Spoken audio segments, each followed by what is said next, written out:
ایمان رکھنے والوں کو اپنی زندگی کے اندر اپنی موجودگی میں اگر دیکھا ہے کہ اس نے اس پیغمبر کی سنت کو ترک کیا یا کسی اللہ کی طرف سے فرض کیے ہوئے عمل کو ترک کر دیا تو اس پیغمبر نے فوراً اس کو اپنی زندگی میں خارج کر دیا اپنی جماعت سے.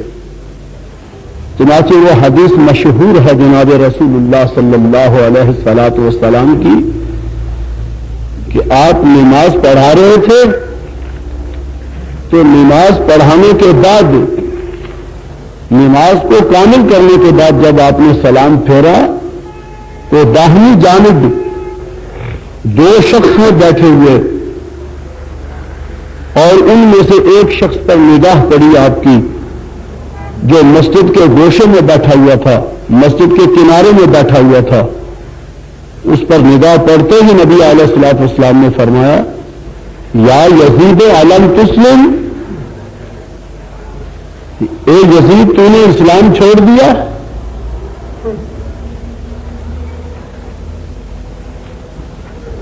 یہ یزید اور ہے, وہ یزید جو مشہور ہے نا جی, وہ حضرت معاویہ رضی اللہ تعالیٰ عنہ کا صاحبزادہ ہے, یزید بن معاویہ, وہ بھی صحابی رسول ہے. اور یہ جو یزید ہیں یہ یزید بن عامر ہیں. یزید بن عامر یہ عامر کا بیٹا یزید ہے. یہ بھی نبی علیہ الصلوۃ والسلام کا جلیل القدر صحابی تھا. اس نے کہا یا رسول اللہ صلی اللہ علیہ وسلم میں نے اسلام نہیں چھوڑا, میں مرتد نہیں ہوا. آپ نے فرمایا نماز کے ساتھ شامل کیوں نہیں ہوا؟ جماعت جو کھڑی تھی تو جماعت کے ساتھ شامل کیوں نہیں ہوا, ہمارے ساتھ نماز کیوں نہیں پڑھی؟ کہنے لگا یا رسول اللہ صلی اللہ علیہ وسلم میں دوسری مسجد میں نماز پڑھ آیا ہوں. میں نے سمجھا کہ جب میں ایک مسجد میں نماز پڑھ آیا ہوں آپ سے مجھے کام تھا تو آگے آپ کی جماعت کھڑی ہے اور میں اسی خیال میں رہا کہ میں تو نماز پڑھ آیا, اب مجھے دوبارہ نماز پڑھنے کی ضرورت کوئی نہیں. اس بنا پر میں نماز کے اندر آپ کے ساتھ شامل نہ ہوا. تو نبی علیہ الصلوۃ والسلام نے فرمایا کہ آئندہ مسئلے کو یاد رکھو, اگر تم کسی مسجد میں نماز پڑھ آؤ اور پھر دوسری مسجد میں چلے جاؤ, وہاں کے خطیب یا امام سے تمہیں کوئی کام ہو تو آگے جماعت کھڑی ہے تو تم جماعت کے ساتھ شامل ہو جاؤ, دوبارہ نماز پڑھ لو. اگرچہ تم نماز پڑھ آئے ہو, ایسا نہ ہو کہ نمازیوں کے اندر تم بے نماز ثابت ہو جاؤ.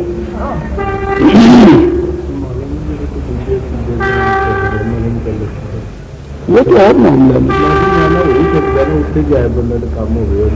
وہ تو اگر مشرکین کی مسجد ہے یا بدعتیوں کی مسجد ہے وہ تو عذر شریعت کی وجہ سے وہاں تو نماز ہوتی نہیں ہے. اسی طرح منافقوں کی مسجد, دنیا داروں کی, آپ کو دو مسجدیں تو مشہور کر دی گئی ہیں, ایک تو مشرکین کی مسجد ہے, ایک بدعتیوں کی مسجد ہے, یہ تو مشہور ہے. مگر دنیا داروں کی مسجد منافقین کی, اس کے اندر بھی نماز نہیں ہوتی صحابہ کے عمل سے اور نبی علیہ الصلوۃ والسلام کی سنت سے اور اللہ کے حکم سے یہ بات ثابت ہوتی ہے. وہ تو ایک مسئلہ الگ ہے. میرا اس کرنے کا مطلب یہ ہے کہ حضور علیہ الصلوۃ والسلام کے نزدیک جو شخص نماز نہ پڑھے وہ مرتد ہو جاتا ہے, وہ اسلام کو چھوڑ دیتا ہے. اللہ کے رسول علیہ السلام نے اس کو خارج کر دیا ہے اسلام سے. یعنی اپنی زندگی میں اللہ کے اس نبی نے اپنی ہی ساتھی کو اور اپنی جماعت کے ایک فرد اور رکن کو اگر اس نے اللہ کے فرائض میں سے کسی فرض کو ترک کر دیا, اللہ کے نبی نے اپنی موجودگی میں اس کو اپنی جماعت سے خارج کر دیا یا اس کی سنت کو ترک کر دیا تو اس کو خارج کر دیا ہے امت سے. اور اپنی حیات میں فیصلہ فرما دیا کہ اگر میرے بعد بھی کوئی فرائض ترک کرے گا, فرائض کا تارک ہوگا میرے بعد بھی جو اللہ کی وحی سے ثابت ہے اور میری سنت کا جو تارک ہوگا وہ میری امت سے خارج ہے. یہ تو ہے دین انبیاء، یہ تو ہے نبیوں کا دین، یہ تو ہے جناب محمد رسول اللہ صلی اللہ علیہ وسلم کا دین. پہلے برائیوں سے منع کرنا اور جو لوگ برائیوں سے رک جائیں پھر ان کو امت میں شامل کر کے پھر احکام شریعت ان کے سامنے پیش کرنا اعمال صالح کی صورت میں. تو جب اعمال صالح کی صورت میں اللہ کا نبی پیش کرتا ہے تو ہر عمل صالح کو شرائط کے ساتھ پیش کرتا ہے کہ اس عمل صالح کو تم نے ان شرائط کے ساتھ عمل میں لانا ہے. اگر وہ شرائط نہیں تو اعمال صالح مقبول نہیں ہوں گے. وہ اعتقادی عمل ہوں، وہ اعتقادی نیکیاں ہوں یا وہ عمل کی صورت میں نیکیاں ہوں، دونوں صورت کے اندر جب تک شرائط کے ساتھ نہ کی جائیں اتنی مدت تک عمل مقبول نہیں ہوتا. تو اس وجہ سے بھائی یہ بات یاد رکھی جائے، یہ تو ہے دین انبیاء. اور علماء کا دین یہ ہے کہ برائیوں سے تو روکتے کوئی نہیں، برائیوں سے تو روک نہیں، نہ داڑھی مڈانے والوں کو، نہ سود خواروں کو، نہ رشوت لینے والوں کو، اور نہ جوا کھیلنے والوں کو. اس طرح جتنی معاشرے میں برائیاں ان کو تو منع کر رہی ہیں، اور کرنا بھی ہے تو نہایت نرم اور ملائم اور تیل لگا کر کے اس کو پتہ ہی نہ چلے کہ یہ ہمیں کہہ رہا ہے. داڑھی مونڈوں کا ذکر کریں گے یہ تو مشرکوں اور بدعتیوں کا نام لے کر موحدین داڑھی منڈانے والے سمجھیں گے کہ ہمیں نہیں کہا جا رہا، وہ جو مشرک اور بدعتی داڑیاں منڈاتے ہیں نا ان کا ذکر ہو رہا.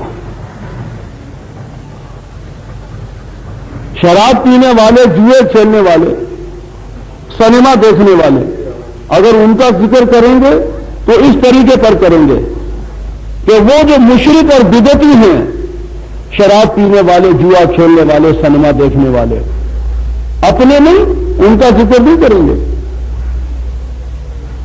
تو یہ دین انبیاء نہیں ہے. نبیوں کا دین یہ ہے کہ پہلے انہوں نے قوم سے برائیوں کو دور کیا، برائیوں سے منع کرتے رہے، اور جن لوگوں نے برائیاں نہیں چھوڑی ان کو کوئی نیکی کا حکم ہی نہیں دیا.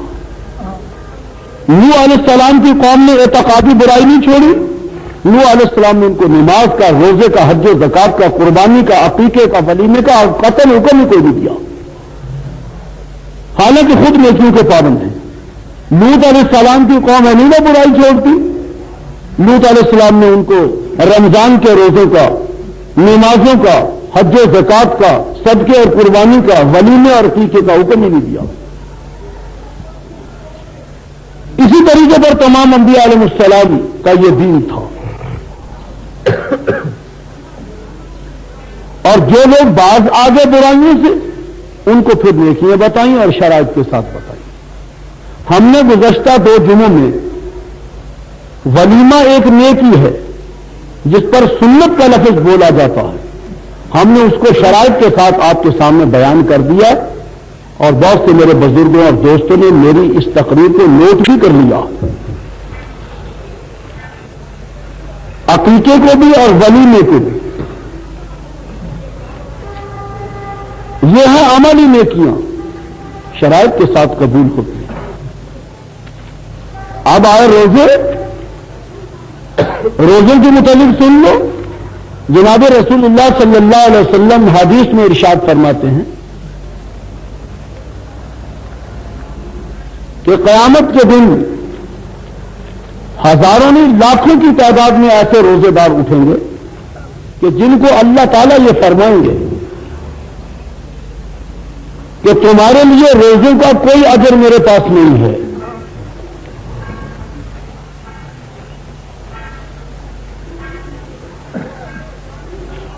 تمہارے لیے روزوں کا کوئی اجر میرے پاس نہیں ہے. اگر کہ تم نے موسم سرما میں رکھے تو موسم سرما کے اندر روزے کی تکلیف رات کے وقت اٹھنے میں ہوتی ہے، سخت سردی ہوتی ہے اس وقت. اور گرمیوں میں روزوں کی تکلیف دور